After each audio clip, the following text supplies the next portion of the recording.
So yung guys, dito tayo sa sa duty free ng Coron, Panama. So yung dinaanan natin duty free. So lalabas tayo dito kasi bibili tayo ng hindi pa. Titingin lang tayo kung may mabibili. Bili. So dati kasi walang mga ganito, wala siyang ganito mga paninda. Ngayon may mga pasalubong na dito. Ayan o. So ang laki ng kakaiba ng Coron, Panama ngayon guys. So dyan lang tayo. Malapit lang tayo, dyan lang. So parang 3 minutes walk lang galing sa paglabas mo ng barko. Dito sa brand factory ng Ayan. So makakakita tayo dito ng mga branded na pero mura lang siya.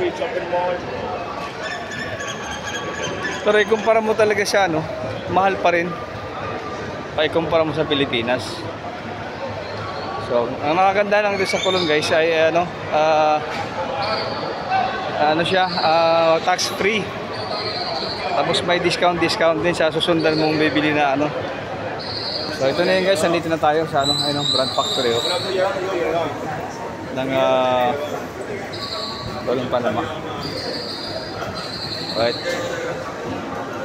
So ayun, may mga tumbler din dito. Right. So dito makita yung mga sapatos, sobrang dami Ayan sobrang dami. Dami ng sapatos talaga kasi kita nyo guys.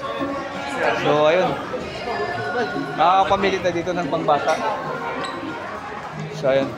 So may mga dito, may mga malaki. Bibiling ko lang naman ay yung mga anak ko, dalawa.